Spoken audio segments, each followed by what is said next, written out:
Hey guys, it's yours truly, Music Clues here, and I'm back with another Gamers Den. So, for those who don't know, the Gamers Den series is basically where I interview gamers from around the interwebs, talking about their passion, their history with gaming, and some of the things they love to do to spread the joy and love of gaming. And I'm here today with someone very special, someone who is not only part of one of the SEGA community's biggest projects, but also one of the biggest music stations out there. Well, in my opinion. Go ahead and introduce yourself. Hello there, it is myself, it is Greenviper8. I am the nowadays head administrator of RadioSEGA site, playing the best SEGA music 24/7, as well as some live streams here and there, some videos, trying to branch out a little bit on that one, but mostly focusing on playing you great music and delivering you great talk shows, that type of deal. So if you've never heard of us, hopefully this is great first time hearing of us, but thank you for having me on. Oh, anytime, dude, anytime. So before we get started, I want to talk a little bit about yourself. So, do you have any hobbies outside of gaming that you like to talk about? It sounds very sad, but not really, to be honest. I don't know, gaming's such a central core part of my life. Everything just seems to kind of seep back into it somehow, like, my interactions in my day-to-day life and with friends, etc. always seem to come down back to that. That's how I've met a lot of people, that sort of thing. Outside of that, I guess the general sphere, normally working, coming home, playing some games, talking to some friends, running RS, then it's time for sleep again, pretty much, which sounds sad, but got to branch out one day when there's a bit less on my plate. Hey, sounds like my routine. Nice, working radio, second part, of course. So let's talk a bit about your gaming history. So, what was your first ever video game? So, I thought my first ever video game originally was very unconventional, but then I think I learned a lot of people from my kind of background have the same experience. So, it's Sonic 1, but it's the 8-bit version, so the one that you would have played on I believe more people would have probably played it on Game Gear, but it was also on the Master System over here, and apparently this is a very common thing for British people. I learned a lot of people started with that as their first game or their first SEGA game, that type of deal. But yeah, very first game I remember playing, and still one of my favourites to this day. But not necessarily my favourite, but the memories attached to it help elevate its status a bit, in my opinion at least. Huh. How ironic. You're the opposite of my best friend Ethan N, who's also a Go Gamer on our channel, and he actually has played the 16-bit version of Sonic 1, so it's kind of ironic that you played two different versions of Sonic 1 as your first video game. Very strange indeed. So what is your favorite system? It's actually, to go against what I just said, it is also a bit of an unconventional one in that regard as well. I'm a really big fan of all things the Nintendo Wii. I just thought it had a great selection of games that never got ported to anything else. When it was used well, the motion control did benefit the games and led to some weird experimental stuff, which is always my favourite type of genre of game. Just ones that are a bit against the normal gradient, and the Wii had a lot of those from companies like SEGA, Nintendo themselves, of course. I'm trying to think of some other examples off the top of my head, and failing miserably. Companies like Capcom as well really did some good stuff to push the Wii, but a lot of people like underestimate it on purpose, I guess you could say. Like, oh, it was bad because of this and bad because of that, but just nice, and it's like reminiscent of my take on gaming in general, that I kind of like to put the positive spin on things. So it's just one of my favourite systems, because I was able to kind of take what others would see as a negative and make something positive out of it, at least. But yeah, I'd say it's my favourite probably. Outside of that, do love a good bit of Sega Saturn, and if I had to pick from outside of those two, if I had to pick either a Sony or Microsoft console, I guess I'd go with the Xbox 360 as well, just because it's got a great range of games on it. Hey, those are some pretty good system choices. I personally myself own a 360, and I'm also a big So I'm also actually, no offense, not really a big fan of the Wii, but I do give it credit for bringing some pretty good titles, such as Super Mario Galaxy, which we're going to be able to play in like 2 weeks' time, again on the Switch, so yeah. Better controls too. Let's not forget that. Yep, definitely. Okay, now here's probably a tough one. What are your top 3, or 5, you can choose which one, favorite games of all time? Normally this would be very tough, but actually I was asked the same question by someone recently, so I actually have some solid answers at least. I'll go with top 5, just to avoid having to sort them all. So if I were to pick top 5 outside of my usual sphere, I'd probably, in no particular order, go for Sonic Adventure, the Dreamcast version, also Nights into Dreams, also quite like Super Mario Galaxy, as you mentioned, quite like Super Smash Bros. Brawl, and I'm also a pretty big fan of Shin Sakura Wars, which just came out this year, during the middle of everything that's been happening. Obviously, it was a nice ray of sunshine that I didn't kind of expect to enjoy as much as I did, and I think that's why it ranked very highly on my list. Oh, but, yeah, it's a very conventional for my tastes.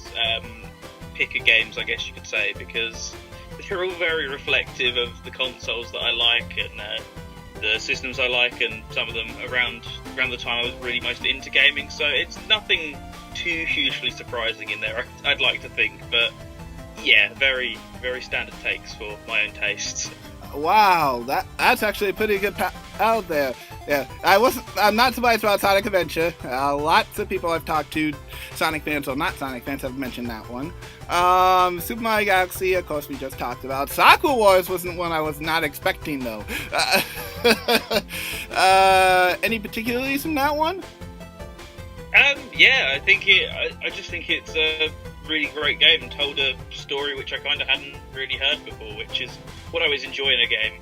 Not just mostly good gameplay, but also when it can kind of tell you a story that's a bit out there, a bit different. You know, you've got to suspend your disbelief, that type of thing. And gameplay was pretty fun as well, and just really grew attached to the characters and story of it. That was really the main reasoning behind it being so highly up there. Oh, okay. Okay, before we move on, I gotta ask, what's your favorite Sakura Wars girl? Well, I'm a bit more of a fan of the modern series for a start, but if you had to pick, the one I went with in-game was the blandest choice possible. I went with Sakura herself. So, that's not shocking. A lot of people would choose her. Personally, I would. Yeah, exactly. The cover art character. So you got to go with the main plot relevant character. That was my logic behind the decision. All right. So now let's talk about your experience with RadioSEGA. So you mentioned that you are a head administrator. So I assume that means you watch over the station to make sure everything's okay. Yeah. So I'll give a rough rundown of roughly what my I'd say day, but you know what duties I would kind of get up to. So a lot of it is rallying other people together, because there's only so much I can do myself. So making sure everyone's ready. So for example, if they've got a show ready to come up, are they ready for the show? In the example of live streams which are branching out to, you ready for the stream? Have you got everything you need? That sort of thing. So a lot of it's rallying people, but there is also some stuff I do for myself. Like I'm very involved with the media team, for example, which we have, which just like categorise our podcast and get them all ready. I'm heavily involved in the editing side of that, and trying to get people all together on that side of things. Outside of that, curating music, working with the playlist team, which is a very small team at the moment, but hoping to expand it sometime soon. But you know, getting new soundtracks to the site, that sort of thing. Making sure my main duty, which I kind of forget about, which I shouldn't have really forgotten about this year, is mostly event planning. That's really the main focus that I take on. So getting, like for example, our big main event, Winterfest, ready every December, and we've had a couple during the earlier months because of 2020. So we had a 10-year anniversary celebration one. We had an Opposites Week one, and they all require months of planning in advance. So while juggling, making sure everyone else is ready, I'm also sat there planning run these events which people take part in and listen to months in advance, but that's really the gist of what I do. So getting involved with some teams, and also just sort of getting everyone into their right places, ready to go, making sure that things are okay before we go live or go to the public, that type of deal. Oh, okay. That's good. Yeah, if anybody has listened to the Winterfest shows yet, go back and listen to them. They are amazing. Winterfest is such a great time. I'm sorry I haven't been able to make some of the other events, though. Oh, that opposite week one sounded like a lot of fun. Oh yeah, for sure, and thank you for the high praise.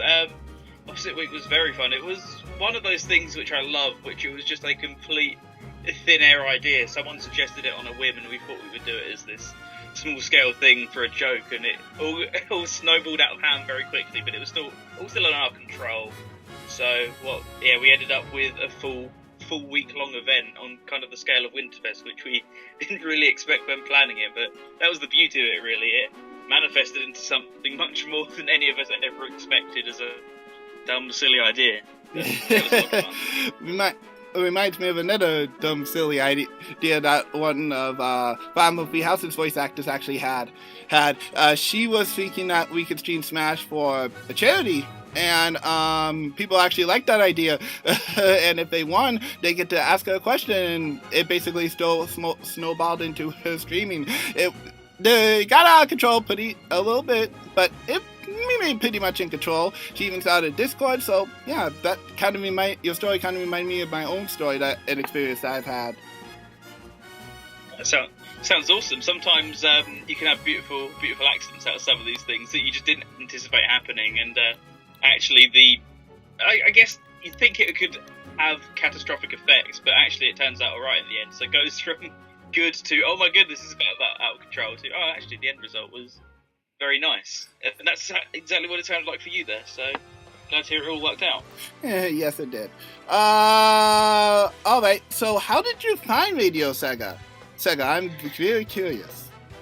So, I guess the way I really found it and actually started tuning in was through another radio station. People will kill me for this, and they always do kill me for it, but I found Radio Sega through Sega Sonic Radio, which is a now defunct radio station owned by the Sonic Stadium and those group of guys over there. And they roughly did the same thing Radio Sega did, except a different batch of shows, and it was mostly more focused on Sonic music. But generally, back in the day, it was a very simple affair, but it was just nice to tune in and listen to music every now and then. But I found out about Radio Sega through them. And initially, I wasn't a huge Sega fan. Back in the day, I was just huge into Sonic, and that was really the only thing I ever sort of played, talked about, listened to, that sort of thing. Thankfully, we're past those days. But so I found it through them, and I thought it was a little bit boring because it focused on the games which I wasn't particularly interested in. But Sega Sonic Radio then died slowly. A really long, painful death over the course of years, and shows just stopped airing on it, and people stopped doing the music stream when nothing was on. So it did force me over to Radio Sega, where I then discovered a bunch of new games, a bunch of new music, chatted to a bunch of people such as yourself, and it was one of those beautiful accidents in that I never anticipated joining the site, and when I did, I thought, oh, this isn't going to be very good, and I'm not going to enjoy this, and I'm currently sat here talking to someone I met through the station about how I run the station. So yeah, stranger things have happened, really, but at the same time, it is very weird how it all occurred. But how I ended up finding it was a little bit strange, and people normally don't like me for telling that story, especially on the staff side. Oh, well, let's hope they don't find this video then. Kidding. I hope they would, but maybe just skip those 2 minutes there. Yeah. For the time coded. Mm-hmm. But honestly, that's not too far from how I found on the station, personally. I was just basically surfing Twitter and came across Sega Sonic's Twitter account, or at least something reminiscent of a Twitter account. And then in the suggestions, it said Radio Sega. So I clicked on it, followed them, and then I followed briefly for a while until about 2 years later, I finally had the courage to muster up and join IRC.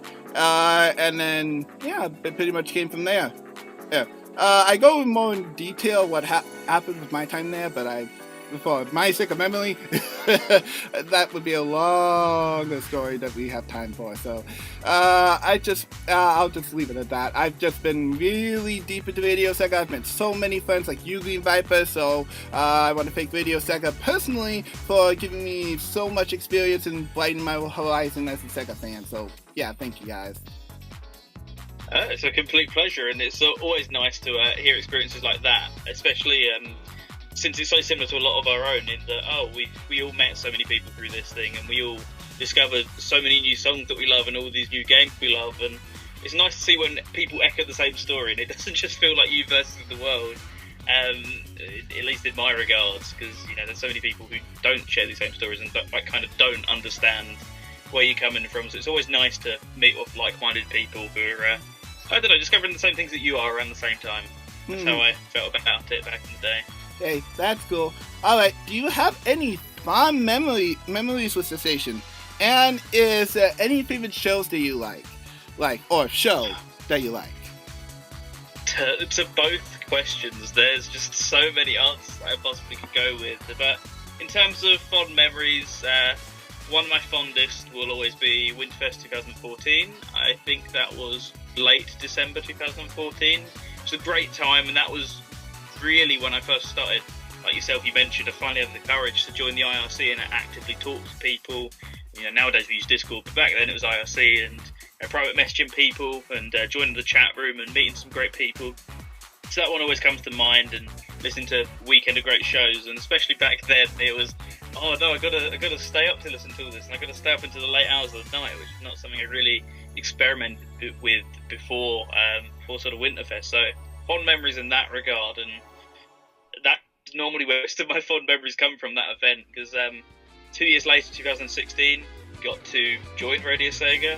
That was when I first joined as a staff member, even if it was only temporary at the time.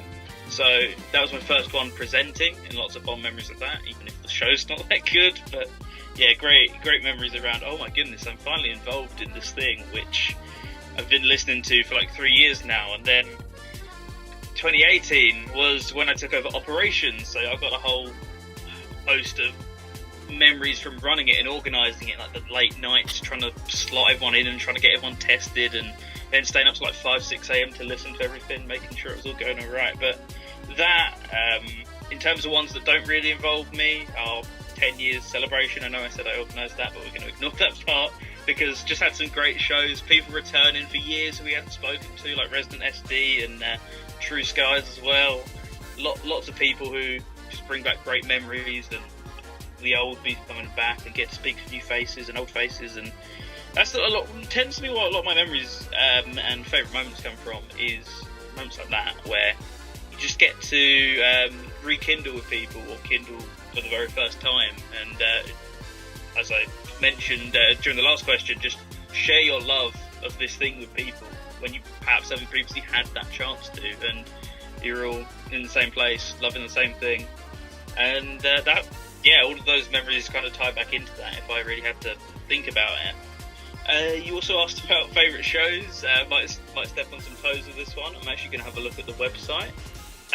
Always loved Resident SD shows, always adored Sega Ages, and on top of that also adored Late and Live. In terms of other shows, really do enjoy the Sega Lounge. I also, if I had to pick more favourites, I'm sorry once again to everyone listening to this, because I'm gonna annoy some people. Love the Cyber Razor Cut, love Last Call, and also did end up loving, I can't remember his name now, that's really questions. There we go, Sunday Fun Day, and briefly times that renamed itself. Loved all those. I could sit here and ramble about all the shows all day and my favourite things about them, but I think I respect your time and not do that. So that's my answers. Thank you. Thank you. Those are some very good shows. I've listened to a couple of those too, mainly through Winterfest and all that. But yeah, those are some pretty good shows. Personally, my personal favorite, one time I mentioned, is hold on, I'm trying to think. Sega Mixer Drive, there it is. One of my favorite, all-time favorite shows. I need to get back to listening to that. It's, for those who don't know, a show all about Sega remixes. Hosted by, does Rexy still host the show? Yep, it's still Rexy after all these years. She's still going, absolutely mental. Alright, my hat goes off to her. Yep, my hat goes out to her too. She is an excellent being of energy. I love how she's so enthusiastic, I guess. She's just a very, very good host. So shout out to you, Rexy, especially. Let me see. I also enjoyed the Sega Lounge. It's also one of my favorite shows because I get to really listen to people who are involved in Sega's community and just hear their background story and how they do things. And yeah, it's really, really good. Good to just hear the behind-the-scenes sort of look of things in terms of Sega staff and fans and stuff. So yeah, I really enjoyed Sega Lounge personally too. Other than that, I haven't really listened to. I can't even remember too many of the shows. I need to go back and look again. But those two off the top of my head are two of my favorites for sure. Yeah, I mean, every show we run is great, which is why questions like that are really tricky to answer for me. Because, of course, there's always going to be missteps, and it really isn't that many missteps in, like, the 10 years we've been doing shows, to be honest. But, you know, everyone we work with right now, of course, we adore. 99.9% of the people we've worked with in the past, including yourself, we've absolutely adored working with as well. And, yeah, for the most part, it's super tricky to choose which ones would be my favourite.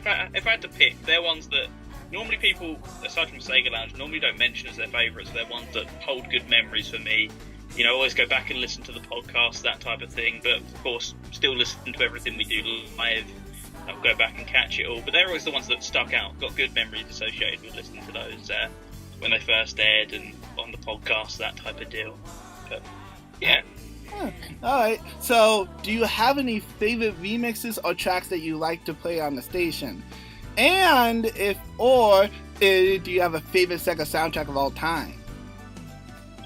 I couldn't do one soundtrack, but there's so many tracks I could pick, and to save myself umming and ahhing a lot, what I'm going to do is pull up my request page and see what that looks like on the website right now. So yeah, we got stuff like Captain Falcon's theme from F-Zero GX, adore that one. A lot of Jet Set Radio stuff like Concept of Love and Funky Dealer, those ones I quite enjoy. Aside from that, favourite remixes, I really enjoy, apparently according to the website, MJ Garden from Rob KTA, which is a remix of Marble Garden from Sonic 3. It's apparently my top requested remix, which I didn't know until now. Disco Nights from Nights Lucid Dreaming, apparently very highly up there as well.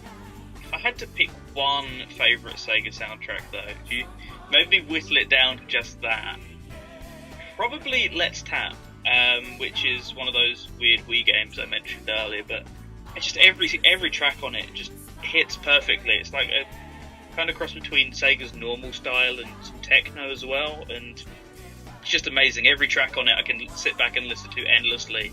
If you enjoy sort of the Sonic soundtracks, very much inspired by them, but as I say, a bit more on the techno-y side and melody driven very much. So if that's your style of soundtrack, then I think it's one of the greats, but unfortunately they don't really make it easily available. It's on CD in certain parts of the world, and the rest of the world you can sort of get it digitally, but not really. But yeah, that'd be my favourite soundtrack, and hopefully that covers some favourite songs and remixes as well. I'd like to hope, at least. Oh, okay. I'll have to look into the Let's Tap game, because I'm a big music fan. If the name didn't give it away already. I think you definitely enjoy it. I think it'd be up your alley, to be honest. At least some of the tracks, maybe not all of them, but I think they're all very good in their own rights. Oh, I'll find some enjoyment in it, I'm pretty sure. But yeah, I'm pretty sure any fan on the Go Gamers channel knows what my favorite remix and / a track of all time is. That be Green Hill from Sonic 1, of course. Of course. Could be anything else. Yep. See? Greenviper8 knows even. But if I had to choose my favorite soundtrack of all time, ooh, that'd be tough. I guess difficult, isn't it? Now I know how you feel. If I had to choose one though, probably most recently Sonic Lost World. That one was a pretty good soundtrack. Yeah, I love that one. I think that's criminally underrated in terms of Sonic soundtracks as well. We were having this conversation the other day, like, it doesn't quite sound like the others, but I think that's what makes it great, and that's why I love Tomoyo Ohtani as a composer. Every game is different from the last. It does a different genre, different style, and I think that's one of his best, to be honest. And we were having the conversation specifically about the main theme, and I find it interesting, because that's one of my favourite themes in the entire series. And yet it doesn't get any love because it's not Crash 40, it's not got vocals which you can easily sing along to, but it's great. Awesome variety of instruments and just nice and chillaxed, gets you in the mood for the game. That's how I felt about that, and the soundtrack in general fits everything that's going on screen perfectly, which is exactly how it should be, while actually being music on its own. I agree with your thoughts entirely. Oh, okay. I think that's all I can really think of. So, do you have any shoutouts with anybody that's worked with you or that you talked into in the RadioSEGA Discord? I don't have anyone specifically because I don't feel like I want to single people out and then feel like I'm leaving other people out. So I'll just say the entirety of the RS community, that includes yourself and potentially anyone listening to this. Just everyone there is so awesome, so welcoming. All new people always welcome in the server and show them the ropes, that sort of thing. And it's been a great group of friends to spend years of my life with, really. So every single one of you and every single one of you listening as well, who've taken the time out of your day, really want to thank you. Hats off to you. Really appreciate it. And if you're this far in the video as well, thank you very much. You put up with my rambling. I appreciate it. Hey, you hear me and the Go Gamers Lambo all the time, so that's nothing new. But for anybody who listens, subscribe to us. Thank you for sitting down and taking a listen to Greenviper. I really appreciate you taking out time out of your day to interview me, because I know how busy you guys are. I honestly almost fought against talking to you about it, but I'm glad I actually got to sit down and talk to you, because honestly, I feel like I don't know you that well out of all the RadioSEGA crew. I mean, I know a lot of the crew, Casey, Jamie, Vexy, a lot of the team, because they've expressed their interest through both the shows and the Discord chat, but I feel like I didn't know you that well, so I feel like this was not only an interview, but a way to really know how you feel about certain things and how you also run the station, and I've gained a whole bunch of respect for you. Thank you very much, and as always, it's lovely to talk to you as well. And yeah, well, I can't really think of any way to follow that up. I'm really sorry. Oh no! Don't worry about it. I understand completely. So, if you guys have anything, if you guys want to check out RadioSEGA, please do so. I'll leave a link to the channel, to the website below, as well as to the listening page where you can listen to RadioSEGA itself. You can also follow them on YouTube, Twitch. Twitter is where they're most active in terms of figuring out what's coming up next. And yeah, do you have any closing words you want to say? No, I just want to say thank you very much for having me. It's been an absolute pleasure to talk to you, and thank you to everyone who's listened once again. Greatly appreciated. Anytime, dude. Anytime. Alright, guys. That's all for this episode of Gamers Den. If you want to check out the previous episode, I will leave a link in the description below so you guys can check out the previous episode who I interviewed one of the a fan game developer about his progress with his fan game. It's a text-only interview, though, because he had no mic, but it was still a very good interview, and I personally think that it is one of my best to date. Yeah, but that's all for now. I will see you guys on the next video, and now back to working on Sage videos. I will see you guys later, and this is Music Clues signing out. See you guys soon. Bye.